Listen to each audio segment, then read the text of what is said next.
Hey everyone, thanks for tuning in. Welcome to On the Bench, a segment where you get to see what's on my bench at the moment. And today I'm looking at the centre wing section from a Durafly Skymule. You'll have to ignore the noise in the background, I'm afraid. I've got a battery charger running and I've got nowhere better to put it. So I had the Skymule out the other day and all was going swimmingly. I switched my throttle arms off so that the speed controllers were disabled, and I was changing the battery. I plugged the new battery in, and about 20 seconds later, while I was calibrating my FPV gear, only one of the propellers spun up, and it dragged my FPV tray and my servos glued together pan and tilt mount straight through one of the propellers. Now, shortly after that, some smoke came out of the speed controller under one of the wings, which is this one here. As you can see on this side here, one of the FETs is completely burnt out, and then it shut down again, all while the other motor on this side was completely still. So for once it wasn't pilot error, I don't think, just a random malfunction.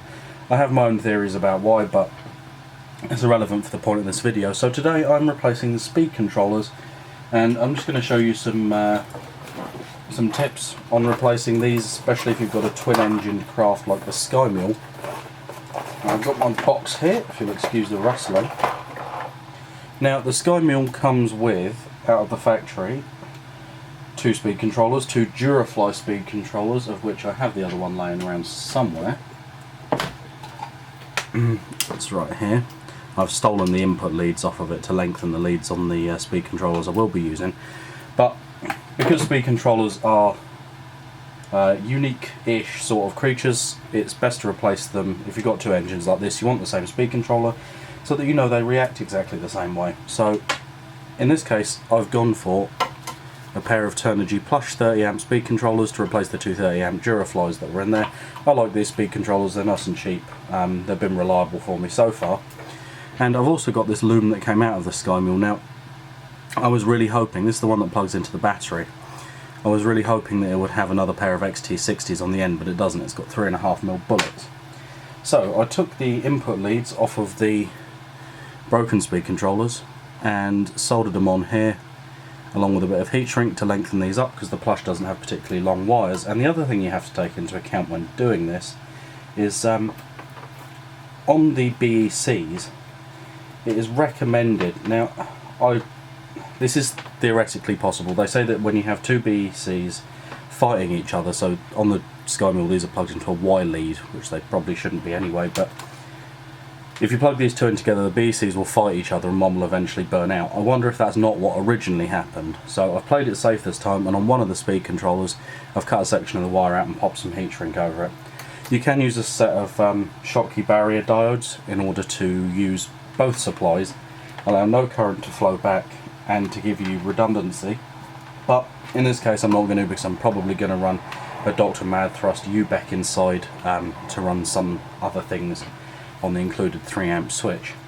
So all you need to do with the Skymule, the only kind of painful bit about this I guess is this section here, which you probably can't see, it's on that side there, where all three of these leads have to go into the nacelle. It's just a case of slotting them through, but once they get inside you kind of have to pull them up some little channel which is kind of stepped, and they catch on every single bit as they go up. This could be a job for a pair of pliers. Insult the toolkit.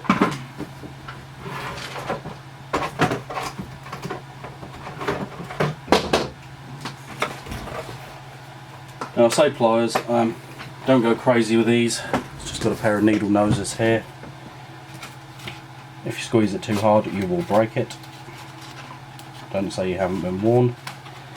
And the more of these that you push through, the harder it gets. I actually pulled the original ones out all at once, but it kind of forced the polystyrene apart a little bit. Didn't feel like a fantastic solution to the problem. Okay, and spin those round so that the leads aren't twisted, and we can fit the plushes in there with just about, I don't know if you can see in here, just about enough space to plug the speed controller leads in. So I'm going to do this again with the aid of the needle noses, just to hold the female side of the bullet connectors while I pop the male side in with my other hand. I've heat shrunk these bullet connectors. They don't come heat shrunk, they do come with some big plastic 3-way plugs, which are quite cool. They're the ones off a Hobby King. It would be nice if you could have those plugs, but unfortunately in this case there is just no room to fit the plug through this section here. So I've got our Turnigy Plush in there. There is no, I don't know, sort of lead clipping going on here. There's no way to clip the leads in. But what we do have is these fetchingly labelled left and right Watsits. Apparently I don't know my left from my right. These go on here, like so, and they cover up the speed controllers and give you a little bit of space for ventilation. If you actually lay these against the wings, they are ever so slightly differently contoured at one end, slightly higher at the back section here, so you can tell which one's left and right. Or I could imagine flipping the wing over, etc, etc. Yeah, I'm not very good with spatial geometry. So I'm going to repeat the process on the other side here. There appears to have been a slight hot glue intrusion. It's been said that the nacelles on these wings have a nasty habit of vibrating off if your propellers are anything other than perfectly balanced. I didn't want to take the risk, and in the words of the guys from Flight Test, hot glue makes it fly better. So I popped a bead of hot glue, forced the nozzle in between the nacelle and the wing, and ran a bead of hot glue around it just to add to the structural integrity. This video is quickly turning into Star Trek. We've got structural integrity and nacelles. Make sure that these wires aren't bent over, and then we've got the second one here. To move that out of the way, that's the aileron Y lead. We've got everything coming back to the centre. Those can plug into the original Y harness now with no worry about the BECs fighting each other. And then here is the original connectors soldered onto the new speed controllers. Plug those in, red to red, black to black.